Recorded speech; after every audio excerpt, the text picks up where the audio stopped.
6 de la tarde. Sean bienvenidos y bienvenidas a su programa de Simi Chat del día de hoy, 28 de febrero del 2024 a las 6 de la tarde en punto. No olviden compartir este programa a través de sus redes sociales. Recuerden que podemos llegar a alguna persona que necesite saber acerca de estos temas relacionados con la promoción de salud mental. Y bueno, qué gusto estar aquí con ustedes. Recuerden que también nos pueden sintonizar a través de nuestro canal de YouTube en Simi Radio y si requieren el acompañamiento psicológico por parte de Simisai, no duden en marcar al 800-911-3232 o contactarnos a través de nuestras redes sociales. Recuerden que nuestro servicio también es de 24 horas, las 365 días del año. Soy el psicólogo Víctor Legante y el día de hoy estaré con ustedes acompañándolos junto con nuestro invitado estrella. Les vamos a compartir un tema que tiene que ver con la separación de los padres. Cuando los padres se van, una visión legal y psicológica. Quisiera presentarles a nuestro invitado estrella, es el licenciado en Derecho, Alan Aguilera, egresado y titulado con mención honorífica por parte de la Universidad Nacional Autónoma de México. Ha trabajado en la Suprema Corte de Justicia y tiene una diversidad de estudios en materia de derechos humanos. Alan, bienvenido a tu programa.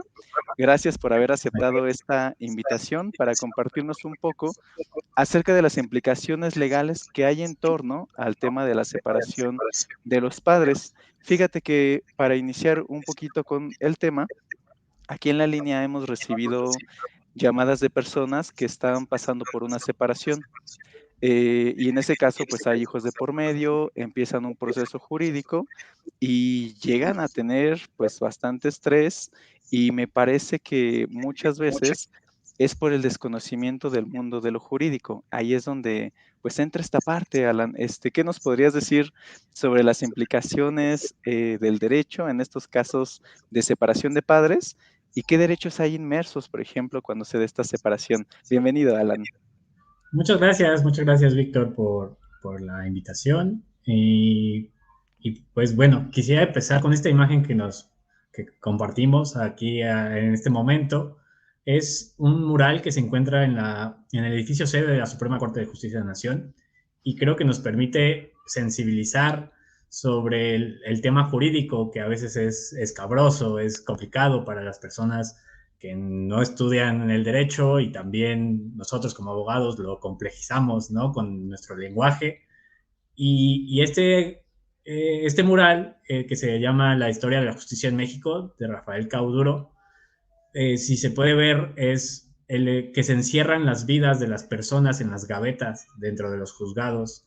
Y a veces nos olvidamos nosotros, los abogados, que esas vidas se ponen en nuestras manos, tanto de nosotros como de los juzgadores, y de ahí depende, ¿no? En este caso que hoy nos toca del divorcio, de la separación de los padres, es con quién se va a quedar el hijo, la separación de los bienes, ¿no? Que vamos a platicar un poquito más adelante.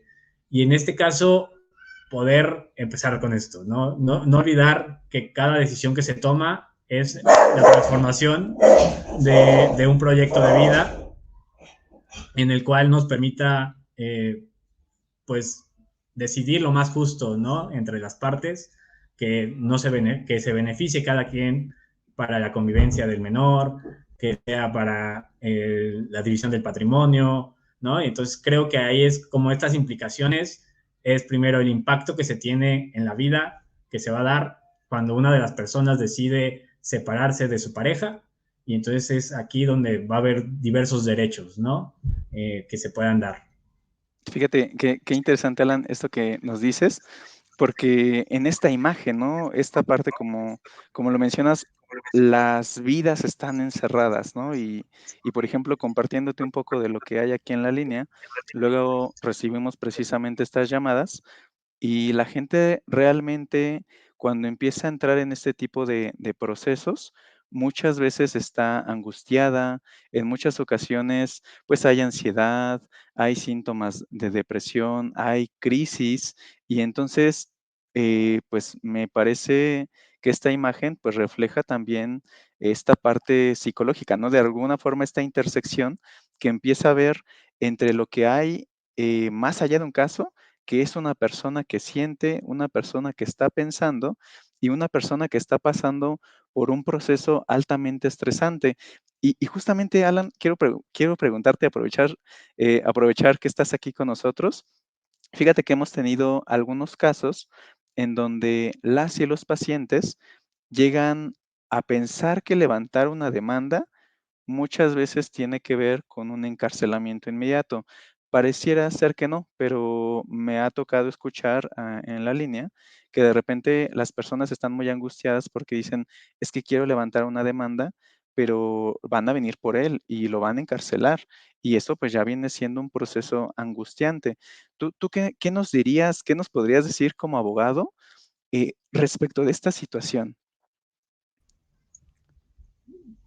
Sí, primero hay que especificar que en el caso de un divorcio, lo único que se extingue, que se va a que se modifica en un principio es el, la relación que existe entre, en este caso vamos a poner una familia tradicional, que va a ser un padre, una madre y un hijo, ¿no? Para poder ejemplificar, porque hay una diversidad de familias actualmente y diversas situaciones. Entonces, digamos que la relación que se termina dentro de la separación de los padres es esta, ¿no? El vínculo matrimonial se va a extinguir y es ahí donde vamos a tenernos que poner ahora de acuerdo en lo que se creó durante este matrimonio, ¿no? En este caso, si hubo procreación del menor, ¿no?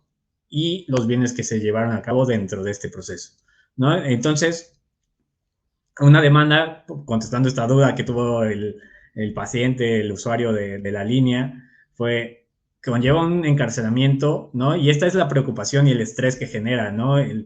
Vamos a iniciar dentro de un proceso jurídico y la verdad es que no tengo ni idea de qué va a ser, ¿no? Solo sé que tengo que ir contra con un juez, contratar un abogado y pues a ver qué nos depara, ¿no? En esta situación.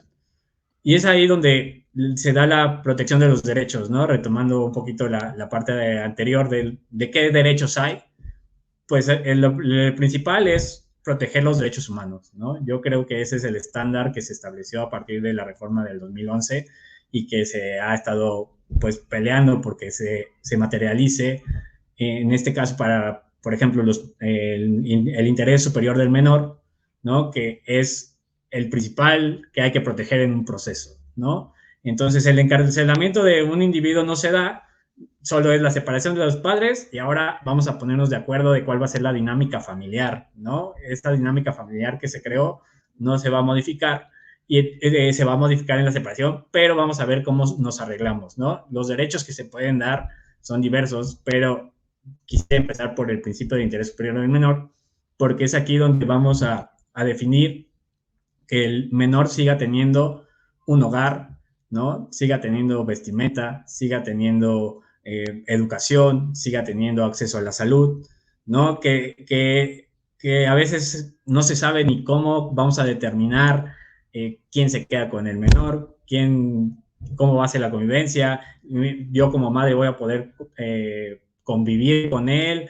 Es el clásico saber de me lo quiere quitar mi marido, ¿no? Y ya no lo voy a ver. Es esa incertidumbre que a veces, pues el desconocimiento y la oscuridad que se da en el lenguaje jurídico nos da miedo y genera estas dudas de un juicio familiar podría haber un encarcelamiento porque yo demande la separación. Ahí es un no. Ahí sería como acérquense, ¿no? Al mundo jurídico primero para tomar esta decisión y poder ver cómo podemos modificar, ¿no? Cómo podemos sensibilizar en estos aspectos que no lleven a estos extremos del encarcelamiento, que es más bien miedo, ¿no? Que escucharon en alguien o alguien les platicó o Sí. a veces son amenazas, ¿no? De si te divorcias de mí, pues me voy a la cárcel y a ver cómo le haces con el hijo, ¿no? Hay una infinidad de cada uno de los asuntos son diferentes y es aquí donde hay que apegarnos a los principios, ¿no? Para que todo sea como una generalidad. En este caso, el principio de interés superior del menor, pero también está la perspectiva de género, ¿no? En el caso de las mujeres, cuando deciden separarse, ¿cómo vamos a proteger a la mujer que, por ejemplo, no tuvo el desarrollo económico del hombre, ¿no? Y entonces aquí vamos a tener que allegarnos los abogados a ofrecer las pruebas y el juez allegarse de ellas para poder determinar qué es lo más justo para cada una de las partes, ¿no? Y dentro de los derechos, pues vamos a determinar, por ejemplo, la guardia y custodia y la patria potestad. Ujú, ujú. Qué interesante esto último que mencionas, Alan, porque ahorita te escucho y sí, o sea, justo me suena de repente a dudas que escuchamos aquí en la línea. Y tomando a lo mejor ahorita esta última parte que mencionas de la guardia y custodia, voy a aprovechar para hacerte otra pregunta, porque muchas veces cuando algunas personas están enfrentando estos procesos, a mí al menos me ha tocado escuchar en la línea que la persona dice, oye, no sé cuál es la diferencia entre guardia y custodia, patria potestad, me llegó una demanda de esto, de la patria, de la guardia y custodia, y la persona nuevamente, ¿no? Entrando en estos procesos de angustia, en estos procesos de desconocimiento, en estos procesos de estrés, pues claro que la persona dice, pues, ¿qué hago, no? Y claro que entran en estos procesos psicológicos más severos. Entonces, Alan, ¿cuál sería la diferencia para que nuestros siminautas que nos están viendo ahorita en el programa sepan la diferencia entre guardia y custodia y patria potestad? Sí, bueno, la guardia y custodia, bueno, primero la patria potestad. La patria potestad son los derechos y obligaciones que se tienen como padres respecto de los hijos, ¿no? Vamos a poder decidir como un menor no tiene la capacidad de económica, de trabajar y Claro. tiene que tener un estudio, no se puede proveer de sí mismo, pues son los padres los que van a decidir sobre dónde va a estudiar, sobre su vestimenta, su educación, sus alimentos, ¿no? Esta patria potestad, digamos que es la facultad que tienen el padre y la madre respecto del menor para decidir por él en su primera etapa de vida, ¿no? Podríamos enfocarlo como en ese sentido. Y la guardia y custodia se da cuando se da la separación, vamos a determinar quién va a cuidar al menor, quién lo va a tener en su domicilio, ¿no? Quién va a tener estas cargas de, pues, lavar la ropa, de ver cómo que se duerma temprano, que haga su tarea, que, ¿no?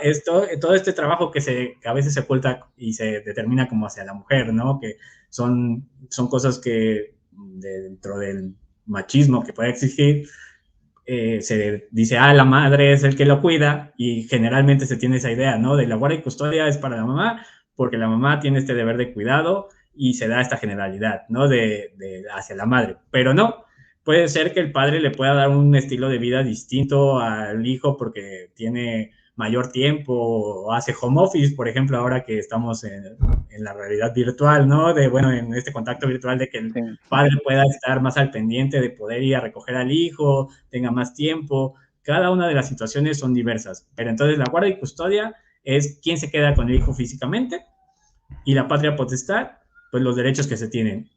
En este caso de la separación, van a seguir coexistiendo este deber y obligaciones para ambos padres, ¿no? Estos no se extinguen y estos no se pueden renunciar, ¿no? Son imprescriptibles la parte de la obligación de los alimentos, ¿no? Y es ahí donde podemos definir, ¿no? Alimentos, y vamos a ver cada una de estas perspectivas un poquito adelante, si quieres lo platicamos. Sí, no, con mucho gusto, Alan. Y ahorita que te estoy escuchando, me surgió una duda. Fíjate que regresando un poco al tema de lo que escuchamos en la línea, en algún momento yo escuché que una persona estaba en ese dilema de que su hijo estaba en el hospital y entonces necesitaba una transfusión de sangre. Ahorita que te estoy escuchando, eh, recuerdo que en esta llamada se necesitaba la autorización del padre, pero el padre no estaba en el país.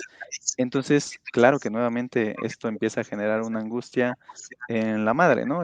Porque no sabía qué hacer y me parece que al final ella tenía la decisión, pero que esto tiene que ver, por ejemplo, con la patria potestad, porque si el padre no está, pero la guardia y custodia está para la madre, y me imagino que ambos deciden en este tipo de casos donde debe haber una transfusión, pero si el padre está en otro país, ¿qué se hace en ese tipo de casos, Alan? Sí, de hecho, la patria potestad, al ser compartida, es una decisión de ambos padres el poder determinar, ¿no? En este caso, como está previsto, pues probablemente la pérdida de la vida del menor, ¿no? Yo me iría más por la protección del menor y de los derechos humanos, que en este caso sería la vida, ¿no? Del menor, y hasta la ausencia del padre de dar su autorización en el momento, hay que salvaguardar la vida del hijo, ¿no? No nos vamos ahí habría en el derecho, existe la ponderación, ¿no? La ponderación de qué derecho vale más. Vale más proteger y respetar el derecho de decisión de la patria potestad del padre porque se fue de viaje, o la vida del menor que necesita La una vida del transfusión, menor. ¿no? Entonces, puede ser que el padre llegue, ¿no? De hecho, hay un caso en la Suprema Corte que se utiliza mucho de ejemplo, que es por parte era una familia de religión, eh, creo que era de eran testigos de Jehová, me parece, si Ok. no fallo en recordar en este momento, eran testigos de Jehová y que su religión les impedía hacer una transfusión de sangre Mm, porque pues va en contra de las normas de su contra de la religión, creencia y ¿no? la norma, sí. Entonces llega el asunto de la Suprema Corte para determinar no, espérate, ¿qué es más pesado, no? ¿El derecho de la religión o el derecho a la salud y a la vida del menor, ¿no? Y es estas ponderaciones que a veces, y que existe ya actualmente para que no solo a nivel de la Suprema Corte o tribunales federales, sino este control que le llamamos en derecho control de convencionalidad, ¿no? De que nos permitan hacer un control oye, no, voy a proteger el derecho del menor a la vida en este caso,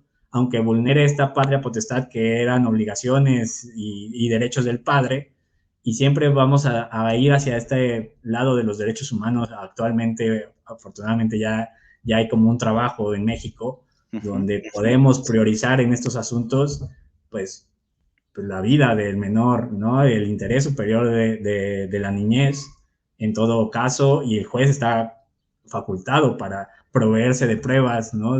Sí, claro, lléguenme a mí y primero salvamos la vida del menor y ya después vemos si sí le afectamos un derecho al padre o no. Pero si muere el menor, pues ya no tiene Sí, caso de no, pelear. no tendría Mejor caso. es una priorización de los derechos, en este caso la salud del menor. Sí, y qué interesante esto que nos comentas, Alan, porque este tipo de cosas me parece que no están a veces tan difundidas, ¿no? Son cosas que de repente hay muchas dudas, mucho desconocimiento y qué bueno que tenemos ahorita la oportunidad de estar hablando de esto. Alan, voy a aprovechar para leer algunos de los comentarios de nuestros seminautas. Vero Correo dice, hola, Lili nos dice, hola, saludos. Blanqui, saludos también. Adriana, muchas gracias por el tema. Monse nos dice excelente tema. Soleil nos manda una carita de que le está gustando. Buen Vivir UNAM nos dice qué buen desarrollo del tema. Muchas gracias a los dos. Berenice nos dice saludos. Eduardo Olmos, buen tema. Manuel Garrafa nos dice saludos, qué buen tema. Francisco Palomino nos dice excelente tema. Y bueno, aquí tenemos varios comentarios. Los invitamos a sintonizar todavía nuestro programa, que puedan compartirlo, que podamos llegar a más personas. Y pues bueno, Alan, continuando un poquito con el tema, quiero preguntarte justo a partir del tema de la información, porque así como en algún momento, hace unos años, había un desconocimiento de la psicología, que actualmente afortunadamente también se ha ido abriendo paso, me imagino que pasa lo mismo con el derecho. ¿Qué hacemos para informarnos del derecho, no? Porque ¿a qué lugares podemos acudir? Porque me parece que también es algo que nuestra sociedad no se tiene tan presente. No sé dónde nos podemos informar de esto. Sí, interesante pregunta, porque ciertamente a veces lo dejamos de lado, ¿no? Me acuerdo cuando estudiaba Derecho que los profesores siempre nos decían que los clientes que acudían con nosotros llegaban con el asunto reventado, ¿no? Cuando ya estaba a punto de explotar todo y que ya no tenía solución y pues a ver cómo le hacemos ahora, ¿no? Como abogados ahí inventamos un recurso, presentamos un escrito para detener los plazos, ¿no? Y es importante invitar, ¿no? Como en esta parte de CIMISAE que da esta atención gratuita en psicología, en derecho existen las organizaciones civiles, ¿no? Por ejemplo, en cuestión de mujeres hay muchos ejemplos, ¿no? Está, por ejemplo, el Instituto, ¿no? De la Mujer, ¿no? Dentro de la Suprema Corte también hay, ¿no? Hay una parte que se llama Casas de la Cultura Jurídica, que difunden información sobre las sentencias de la Corte, que son muy interesantes, como la que acabo de mencionar. Hay algunas sobre todo tipo de temas, ¿no? De materia penal, de materia familiar, y en cada entidad del país hay una, ¿no? Entonces se pueden acercar, pueden hacer una llamada, pueden decir, oiga, yo quiero que me expliquen sobre derecho familiar, lo pueden hacer ahí. Y en cada una de nuestras realidades siempre hay como estas organizaciones civiles para la niñez, para la mujer, para las personas indígenas, para los migrantes. Creo que ese podría ser un primer acercamiento para empaparse de qué derechos tengo yo, ¿no? Para personas con discapacidad, ¿no? Que puedan acercarse y Excelente.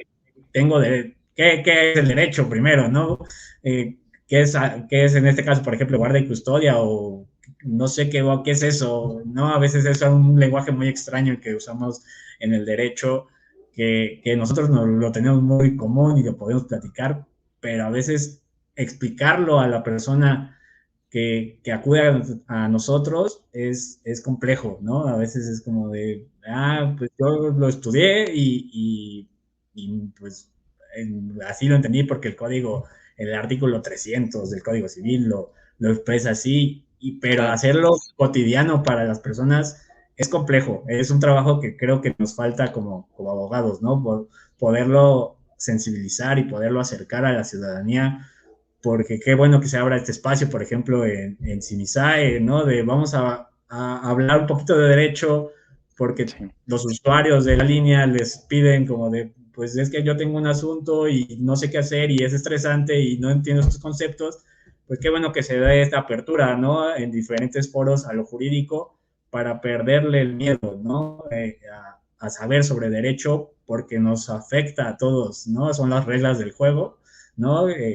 Pertenecemos a un estado, a un país, cada estado tiene sus reglas y podernos informar porque es algo importante, como en el caso de la psicología, ¿no? El manejo de las emociones, de la frustración, pues también en el derecho, ¿no? Pues Sí. está el derecho fiscal, ¿no? De, pues tengo que hacer mi pago de honorarios y rendir al SAT para el pago de impuestos, ¿no? En materia laboral, trabajo, qué derechos tengo, qué prestaciones, aguinaldo, no me lo pagan, qué voy a hacer, ¿no? El derecho está en todo, el derecho está en cada una de nuestras situaciones y, y se apega un poquito a la psicología, ¿no? Siempre estamos con estas decisiones de la vida y esto, y el derecho va pegado a que nos genera estrés, ¿no? Y entonces yo sí haría como esta invitación de que se sigan abriendo estos foros, ¿no? Por ejemplo, en lugares que uno diría, Sí, con ¿por qué gusto. estamos hablando de derechos y es de psicología? Porque precisamente para tomar una decisión en la vida a veces pues nos afecta psicológicamente y jurídicamente, ¿no? Que nos puede quitar la patria potestad, alguien demandar la pérdida de la patria potestad, por ejemplo, y entonces ya no puedo yo decidir sobre mi hijo, sobre sus derechos, ¿no? Claro. Yo quisiera que mi hijo esté conmigo, entonces guarde y custodia, voy a exigir la guardia y custodia, fíjate que me ganó la guardia y custodia la madre y descuida al menor, pues yo ahora puedo exigir que me den el cambio de guardia y custodia, ¿no? Pero no se desconoce, o sea, al final es como de, no, pues ya se acabó el juicio y ya hay una sentencia, ya no sé qué hacer, ¿no? Y pues ya, así, porque el abogado me lo dijo, porque el juez me dio una sentencia y no sabemos que inclusive podemos retomar más adelante la actualización, por ejemplo, de los alimentos, ¿no? En este caso de una cantidad de dinero cambia la realidad, la persona queda desempleada y entonces pues ahora necesito la ayuda del padre, ¿no? Para que provea alimentos. Cada una de las situaciones es muy diversa y el derecho sí hay ciertas herramientas que se pueden dar para hacer justicia. Quisiera hablar de justicia A veces es Claro. complejo lograr la justicia, pero no dejar de pelear, ¿no? Porque se materialice la justicia en todos los asuntos, ¿no? Y entonces, en este caso, vamos a informarnos un poquito para saber qué derechos tengo, ¿no? En una separación de los padres, en este caso, seguramente hay muchas personas como el caso que me mencionaste al principio, me van a encerrar, ¿no? No sé, inclusive, ¿qué es el Poder Judicial? Llegamos a esa Ujú. parte, ¿no? El Poder Judicial a veces parece que somos policías, ¿no? Son poderes distintos, ¿no? El poder ejecutivo, el Sí, poder sí. legislativo y el poder judicial. A ese nivel de desconocimiento podemos llegar a la ciudadanía y las personas de no sé qué va a pasar en ese mundo, pero sé que ya no quiero estar con esa persona y quiero cambiar mi vida. Y entonces acercarse a las organizaciones civiles, ¿no? A las instituciones. Hay la Comisión Nacional de Derechos Humanos, ¿no? El Instituto Federal de Defensoría Pública, las defensorías públicas en los estados. Digamos que hay instituciones que a veces pues da flojera, ¿no? Podría decirse, ¿no? No, pues mejor veo unos TikToks, ¿no?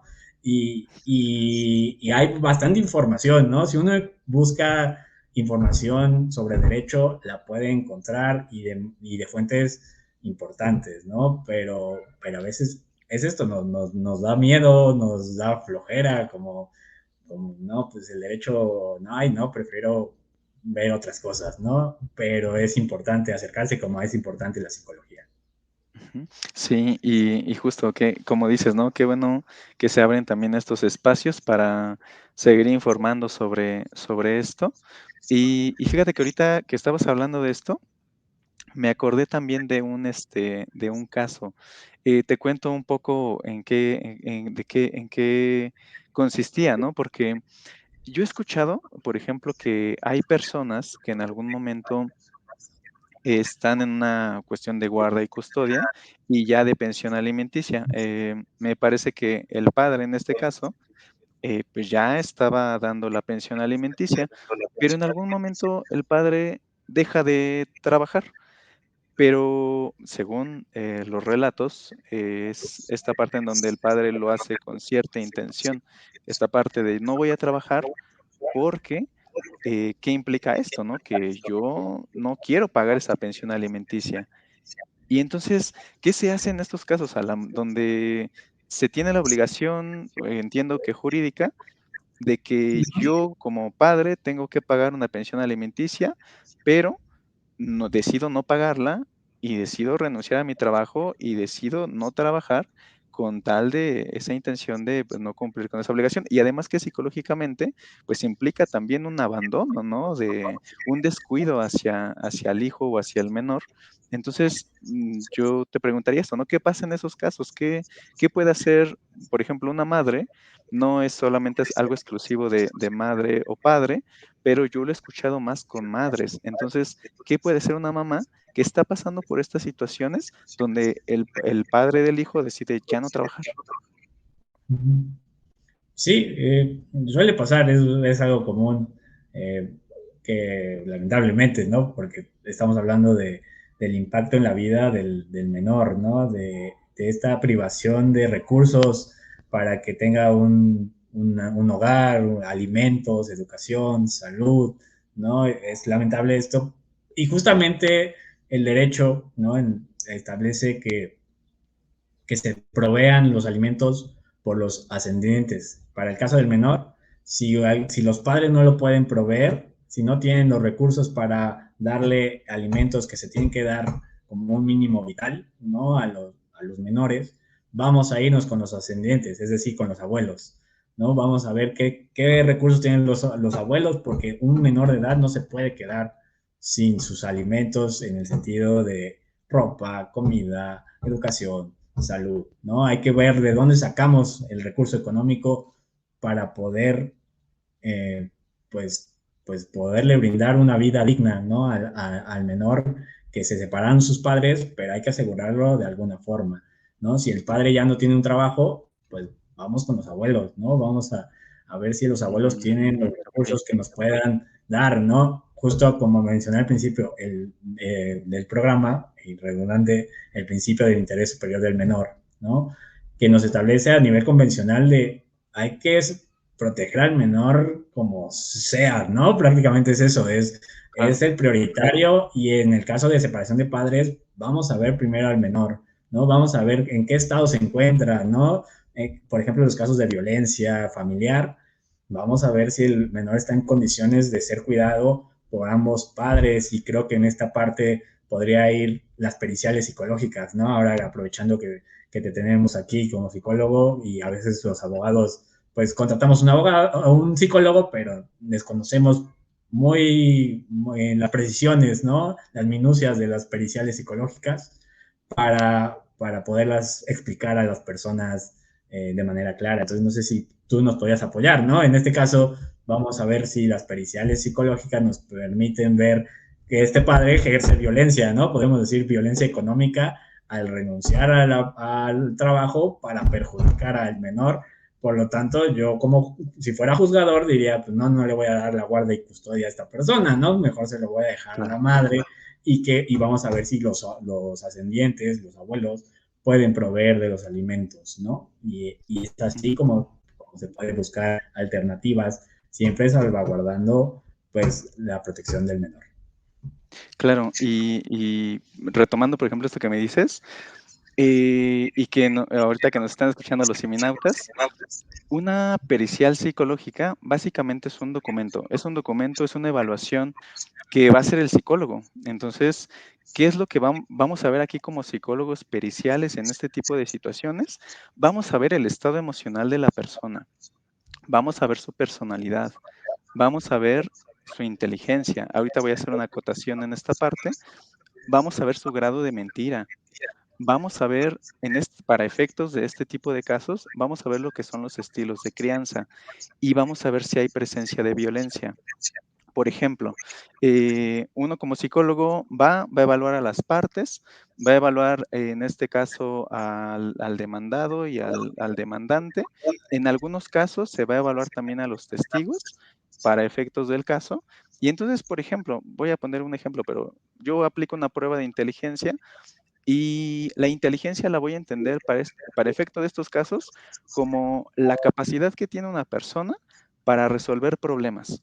Entonces, si yo como padre, si yo como adulto tengo esta capacidad para resolver problemas, me puedo hacer cargo de un menor.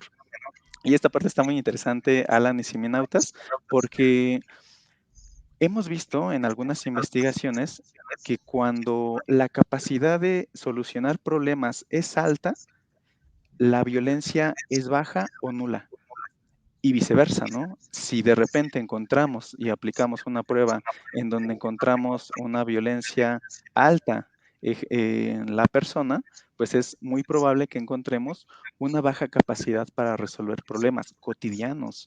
Entonces, esto es algo que también se va evaluando, se va viendo, y al final lo que vamos a hacer como nosotros como psicólogos, vamos a hacer la evaluación, vamos a hacer el reporte, el documento y se lo entregamos al juez. Eso es básicamente lo que hacemos como psicólogos o haciendo una pericial. El juez se va a hacer al final el que va a decidir. Y también esto va a depender mucho, por ejemplo, de la perspicacia y de la comunicación que haya entre los padres, entre el psicólogo, entre el abogado, porque, por ejemplo, voy a poner un ejemplo que pasa mucho, pero cuando las personas están en este tipo de situaciones, tienden a mentir. Y entonces hay pruebas que pueden ayudarnos para detectar el grado de mentira.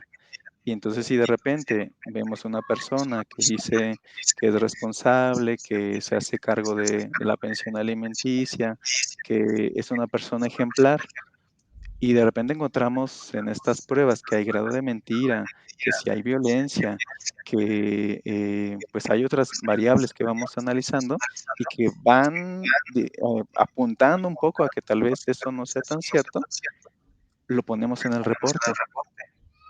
Y entonces eso se va a dar al juez. Esto es a lo mejor algo que yo diría de forma muy breve sobre los dictámenes psicológicos periciales y que también es importante saberlo porque la persona tiene derecho a saber que se le puede otorgar incluso un psicólogo de oficio, que puede hacer estas evaluaciones. Entonces, según entiendo, se les pueden otorgar también un abogado de oficio cuando no hay uso de recursos económicos, ya me corregirá si me equivoco, pero también con el psicólogo, también se les asigna un psicólogo. Y aquí también quisiera mencionar algo, porque he escuchado en algún momento que a los terapeutas se les pide la pericial, y un psicólogo que es tu terapeuta no puede ser el psicólogo que va a aplicar la pericial. Entonces, por muchas cosas, ¿no? Porque hay un vínculo ya que se está ejerciendo en el proceso terapéutico con la persona, ya hay pues ciertos compromisos, ¿no? Incluso ya en cuestiones de los juicios, me parece que ahí incluso de repente la contraparte puede decir cosas como, oye, pues es que él es tu terapeuta, ¿no? Ya hay un vínculo, ya hay una cuestión ahí donde se está comprometiendo tal vez la objetividad de la aplicación de las pruebas. Entonces, esto es algo que me parece importante también que sepan, porque es algo que pasa mucho, de que se le pide al terapeuta ser esa persona que ayude en un juicio. Puede entregar un reporte, eso sí, pero no precisamente quiere decir que él va a hacer las periciales. Y bueno, aprovechando, ahorita que seguimos en sintonía, vamos a casi a la mitad de nuestro programa, pues quiero enviarle nuevamente un saludo a nuestros siminautas. Recuerden que se pueden comunicar con nosotros al teléfono 800-911-3232. Estamos las 24 horas del día, los 365 días del año. Si necesitan apoyo psicológico, si tienen alguna duda, alguna toma de decisiones, algún proceso que sea difícil por el cual estén pasando, comuníquense con nosotros. Hay varios psicólogos que ahorita están en línea, los podemos apoyar por redes sociales, por Instagram, por WhatsApp, por Facebook. Entonces, estamos por todos lados. Entonces, nos pueden encontrar sin problema. Y también quiero aprovechar nuevamente para atender a los comentarios que nos están enviando nuestros siminautas. Francisco nos dice, se están tocando este tema con situaciones de las cuales muchas veces desconocemos y no sabes qué es procedente y cómo actuar. Esto genera mayores conflictos personales y sociales. Claro, un saludo, Francisco. Muchas gracias por tu comentario. Angélica nos dice, buen tema. Francisco José Cadena nos dice, hola. Sánchez Rosa nos dice muchas gracias por el tema. Lucía Argueta nos dice saludos. Alan, tu tocayo, nos dice excelente tema, gracias por hablar de algo tan importante. Malucita Castillo nos dice excelente tema, gran conductor, muchas gracias. Vero nos dice gracias. José Luis nos dice buenas tardes. Lucía nos manda una pregunta, igual vamos a ir respondiendo al paso del programa.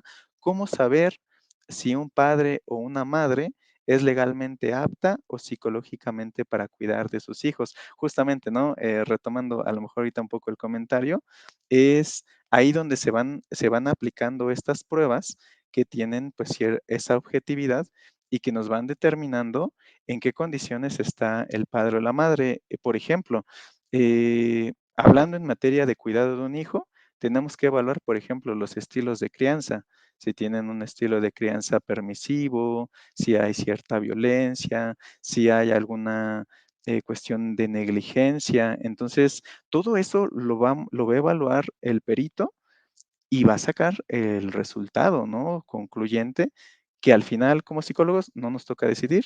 El juez es el que decide al final. Pero tú ¿qué nos podrías decir de esto, Alan? Sí, justamente es interesante la pregunta que engloba los dos temas, ¿no? El jurídico y el psicológico, Sí, y que el mundo del derecho se apoya de estas periciales psicológicas, además de otras pruebas, ¿no? Las documentales, ¿no? De cuánto percibe, por ejemplo, los padres, ¿no? La madre y el padre para determinar la cuantía de los alimentos, ¿no? De la pensión alimenticia, ¿no? Digamos que para determinar la capacidad de las personas está a decisión del juez, ¿no? Hay que proveerle al juzgador de estas periciales, ¿no? Y se hace un desahogo, podemos explicarlo, ¿no? Aprovechando el foro de psicología, se hace un desahogo de la prueba haciendo una entrevista, ¿no? Digamos, una entrevista al psicólogo para determinar si fue idónea la prueba, si se hicieron las preguntas correspondientes, si está diciendo la verdad, ¿no? Vamos a hacer preguntas de si el psicólogo está capacitado o no para determinar si una persona es apta o no emocionalmente, podría decirlo, en cuidar a un menor, ¿no? Entonces se hacen a llegarse, vamos a llegarnos de pruebas y ofrecérselas al juzgador para que sea él quien conforme a derecho y conforme a la protección de derechos humanos, ¿no? La perspectiva de género, el principio de interés superior del menor, determinar lo más idóneo para quién puede cuidar al menor, ¿no? Esto es parte de un trabajo, ¿no? En conjunto, yo podría decir, ¿no? Del abogado junto con los peritos de psicología en este caso, ¿no? De vamos a trabajar de la manera más ética posible. Yo invitaría a eso siempre, Claro. ¿no? Trabajar de la manera más ética porque es el beneficio del menor, ¿no? Ya has tocado algunos temas donde pues voy a renunciar a mi trabajo para no darle nada y es muy común, ¿no? Lamentablemente se da estas partes de cómo le hago para ocultar información, cómo le hago para dar menos, cómo le hago para... No, yo solo porque le quiero quitar a la madre, el hijo, yo quiero, ¿no? Abogado, usted ayúdeme, porque yo nada más porque quiero molestar a mi ex esposa, ¿no? Y son unas cosas Sí, que olvidamos, ¿no? Esta parte emocional y retomando la imagen al principio, ¿no? Nos olvidamos que son vidas humanas las que están en juego, ¿no? Proyectos de vida y hay que ofrecerlo de la manera más ética, del mayor estándar, en este caso en psicología, ¿no? Los test más idóneos que pueda haber para saber si una persona puede o no cuidar plenamente a un menor de edad, ¿no? Y darle la vida y el desarrollo adecuado para seguir adelante, ¿no? Con su proyecto de vida de él, aunque ya no estén sus padres juntos, ¿no? ¿Cómo le hago? ¿Cómo voy a convivir con mi mamá y con mi papá ahora que no están, ¿no? En este caso, en el derecho, aprovecho para explicar las visitas y convivencias, ¿no? En este caso de quien se queda con la guardia y custodia, va a tener al menor en su domicilio, pero las visitas y convivencias es para la otra parte, ¿no? Es un derecho tanto del padre, en este caso voy a poner que fue el ujú, padre o la madre, con el menor que ya no lo va a vivir, ya no va a vivir en su domicilio, pues tengo el derecho de tanto el menor de ver al padre como el padre de ver al menor, ¿no? Esta convivencia no se puede perder, ¿no? Y vamos a ver entonces quién es el más idóneo para cuidarlo en tiempos, en quién es económicamente más solvente, para ver cómo podemos convivir. Y es este caso, cada caso hay que verlo, ¿no? En particular, ¿no? De cómo puede ser que un padre pueda convivir de la manera más frecuente con el menor, ¿no? Y existen casos graves como violencia familiar, ¿no? Que en claro. estos casos inclusive no se deja de perder el derecho de convivencia del menor, de yo quiero seguir viendo a mi padre, aunque hubo violencia en la familia, y existen los centros de convivencia, ¿no? Donde va a haber personal vigilando que esa convivencia sea pacífica y sea lo más armoniosa posible, ¿no? Porque sigue siendo un derecho de ambas partes y esas no se pierden, ¿no? Como expliqué al principio, en la separación de los padres lo único que se va a disolver es el vínculo que existe entre el padre y la madre, pero todo lo demás, pues vamos a verle cómo lo acomodamos ahora, ¿no? Pero sigue existiendo, ¿no? Es lo único que cambia, digamos, es el estado civil, ¿no? Pasa de ser casado a solteros, ¿no? Y vamos a ver lo que crearon en el matrimonio, cómo lo acomodamos ahora en el patrimonio, en los hijos, ¿no? En la vestimenta. Y la psicología nos puede apoyar mucho, ¿no? Como, es idóneo que conviva con el padre de manera vigilada, o puede ir al domicilio, o lo puede visitar los fines de semana, ¿no? Ujú, claro. Existen muchas formas de hacerlo y siempre invito y ojalá que siempre sea de la forma más ética posible de todos los que intervienen en un proceso judicial.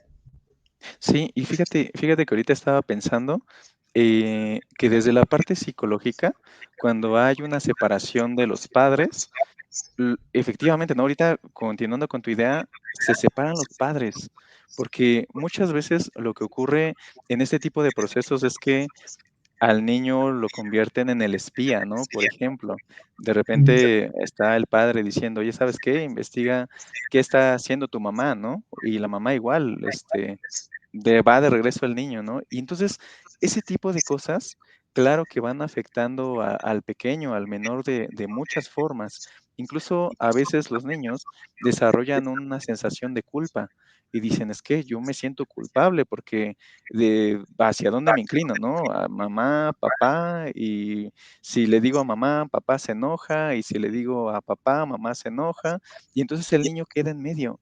Y este tipo de situaciones, claro que influyen en que el niño más adelante, pues, vaya desarrollando a lo mejor síntomas de ansiedad, ¿no? Por la preocupación, por estar constantemente en alerta en este tipo de situaciones. Entonces, creo que es muy importante, ahorita que estaba escuchándote también sobre las convivencias, cuando hay una regulación de la convivencia, por ejemplo, del padre o de la madre, y hay un lugar específico que es vigilado, se puede salvaguardar esta parte socioemocional. Entonces, qué interesante es esto que nos estás comentando, porque sí, definitivamente son cosas que necesitamos saber, que las personas que están en este tipo de procesos pues necesitan también decir: "Ah, okey, yo me acuerdo que en un Simi Radio vi esta información y que puede haber un lugar de convivencias, en donde el padre de mi hijo puede convivir con mi pequeño", ¿no? Y para que no haya, a lo mejor, esta parte, ¿no? De que haya una situación psicológica un poquito más complicada para el pequeño. Y bueno, continuando, aquí con algunos comentarios, Alan, em aquí nos dicen, Shey Santi, como siempre, trayendo temas súper relevantes e importantes. Muchas gracias. Sara Aguilar nos dice, muchas gracias, Simi, por el acompañamiento. Edgar, saludos, Simi amigos. Joine nos dice, excelente tema. Y Arubi Bala nos dice, saludos. Y bueno, Alan, continuando un poco con este tema tan interesante, quiero preguntarte si en este tipo de situaciones hay cosas que justo contradigan un poco la parte ética. Me parece que tanto ahorita en el programa, desde la parte psicológica como la parte del derecho, apuntamos a un ideal, apuntamos a que las cosas se hagan desde la ética, desde este profesionalismo, con la intención de ayudar de forma fidedigna al desahogo de este tipo de situaciones. Pero quiero preguntarte, ¿qué es lo que pasa, por ejemplo, no? Ya hablando un poco de este tipo de situaciones donde se rompe la ética. Yo pongo un ejemplo que justo estaba pensando referente a las periciales, pero en ocasiones llega el momento en el que puede haber una manipulación del dictamen, si de repente, ¿no? A lo mejor hay una persona contrata a un psicólogo o tiene, el psicólogo es el hermano o es el primo, y sabemos que de todos modos ese tipo de cosas, pues actualmente creo que ya hay un poco una minuciosidad para identificar si esto está pasando ya en el proceso o ha pasado situaciones donde el psicólogo perito o el abogado que está llevando el caso puede entrar con la cédula de alguien más. Y estos procesos creo que, según recuerdo, se han estado, pues, como perfeccionando para que no pasen. Pero, por ejemplo, ¿tú qué nos puedes decir sobre la parte ética, cuando se rompe, ¿no? En este tipo de situaciones. mm, sí, lamentablemente suele pasar de manera común, ¿no? Cómo sacar ventaja, ¿no? Parece que es una pelea, ¿no? En lugar de llegar a un acuerdo, ¿no? De vamos a ver cómo separamos, cómo convivimos ahora, que ¿no? De que decidimos separar o uno de los dos ya no quiere estar con la persona, pues pasa esto, ¿no? De cómo puedo yo sacar ventaja de alguna forma para que salga mi beneficio la sentencia, ¿no? Eh, Se da, es una cuestión ética, en donde se va se invita siempre, ¿no? De vamos a actuar conforme a derecho, ¿no? Lamentablemente hay formas de saltarse a veces los procedimientos. Aquí es donde yo me iría más por buscarla en el caso de los formalismos, ¿no? Y ver más por la protección de los derechos, ¿no? Siempre abogando por cómo proteger los derechos. Ya no sé si en primera instancia, pero quizá en una apelación, quizá en tribunales federales, poder abogar en, oigan, no se juzgó con perspectiva de género, ¿no? Donde el esposo tiene los recursos económicos para contratar a 5 psicólogos, ¿no? Un despacho de abogados, y la madre solo tiene para, pues, contratar a un abogado y estos periciales, ¿no? Pues de manera gratuita que saqué, y pues están saturados de trabajo, entonces Claro. pues ya ahí hablamos de problemas, ¿no? Del sistema de justicia que lamentablemente existen, que justo hablamos de ideales al principio, de protección de derechos, de que todo salga de manera bonita, digamos, y adecuada, y es lo menos, ¿no? Y regresamos a la imagen, ¿no? Se nos olvida de las vidas humanas que se dan, y que estamos afectando el desarrollo de las personas, ¿no? ¿Y cómo lo podemos evitar? Pues siguiendo apelando a que se valore y se proteja los derechos de las personas, ¿no? Yo creo que aunque me ponga trabas la contraparte o el padre del hijo, pues vamos a seguir peleando porque se respete el derecho de alimentos, ¿no? Que está a nivel constitucional y a nivel convencional, ¿no? Y ya hay mucha jurisprudencia que busca, pues, revertir esto y que sea de lo mejor posible, de la mayor protección, pero existen resistencias al cambio, ¿no? Ahora con los juicios orales se busca, pues, la expeditez y que estén las partes presentes y todo, pero aún así, pues, la saturación de asuntos, ¿no? A veces el juez no puede ver con atención cada uno de ellos, ponerle su atención, y vamos a resolverlo, pues, con lo que me dicen rápido, y igual está mal y no me interesa, pues, ver que ella contrató a un abogado novato, ¿no? Claro. Y él contrató a todo un buffet, ¿no? No das tiempo de verlo de cada uno, lamentablemente, y se nos pasa, ¿no? A veces esta manipulación de dictámenes, que el psicólogo no tenga una cédula profesional, o que se te pagan un certificado, pues, leonino, podríamos decirlo, ¿no? Como de, pues, que saque ventaja yo finalmente, ¿no? Y no vemos como de, no, podría beneficiarme a mí, quizá ahorita estamos en el foro del servicio gratuito de CIMI, y si me acerco primero a CIMI y veo si puedo solucionarlo yo sin acudir al sistema de justicia, ¿no? Como de, oye, ¿sabes qué? Pues ya no Claro. quiero estar contigo, ¿no? ¿Cómo le hacemos, no?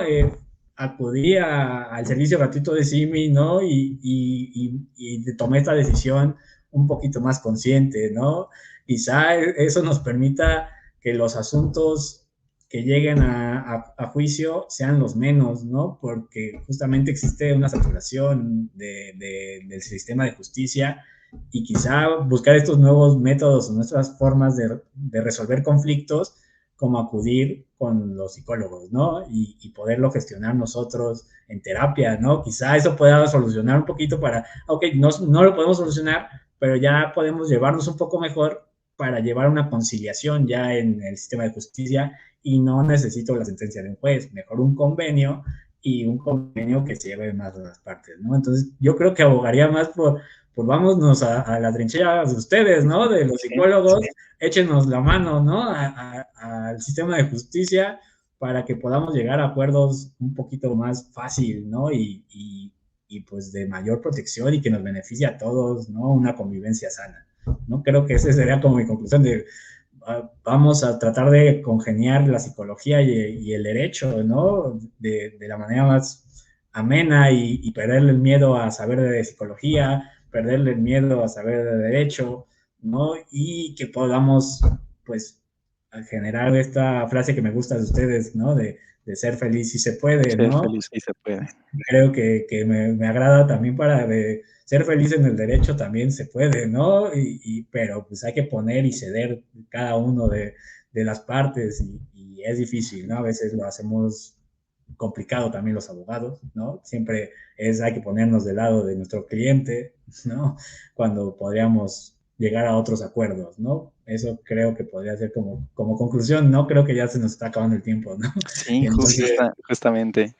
Y justamente, haciendo también esta conclusión, qué importante ver a la persona y que la persona también pueda acercarse, por ejemplo, a nosotros, ¿no? Ustedes que nos están viendo, si tienen están pasando por un proceso psicológico, están pasando por un proceso, a lo mejor de separación, pueden acercarse a nosotros, podemos ir trabajando a lo mejor en que puedan tener una comunicación más asertiva, que podamos llegar a un acuerdo, ¿no? Ahí lo ideal es que podamos llegar a acuerdos antes de que lleguemos a todos estos procesos jurídicos que finalmente pues nos van a empezar a afectar de otras maneras. Entonces, justo en esta intersección de derecho y psicología, podemos hacer algo desde nuestras trincheras y también pues trabajando en un proceso individual que no nos haga llegar a eso, que podamos pensar en los pequeños que también están en este tipo de circunstancias, menores de edad, que podamos pensar y llegar a acuerdos como padres o como cuidadores, ¿no? Entonces, pues Alan, de antemano te doy las gracias por habernos acompañado el día de hoy. Te doy las gracias. Sé que eres un espectador también de Simichat. Sé que nunca te pierdes ningún programa. Y pues hoy estás aquí acompañándonos. Te doy las gracias. Siminautas, les damos las gracias también por habernos acompañado. Recuerden que nos pueden encontrar a través de redes sociales o nuevamente en el 800-911-3232.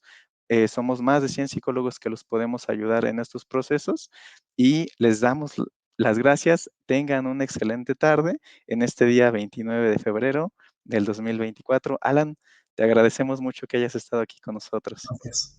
Muchas gracias por la invitación y saludos a todos los que nos esperan. Muchas gracias. Cuídense mucho, que estén muy bien. Abrazos.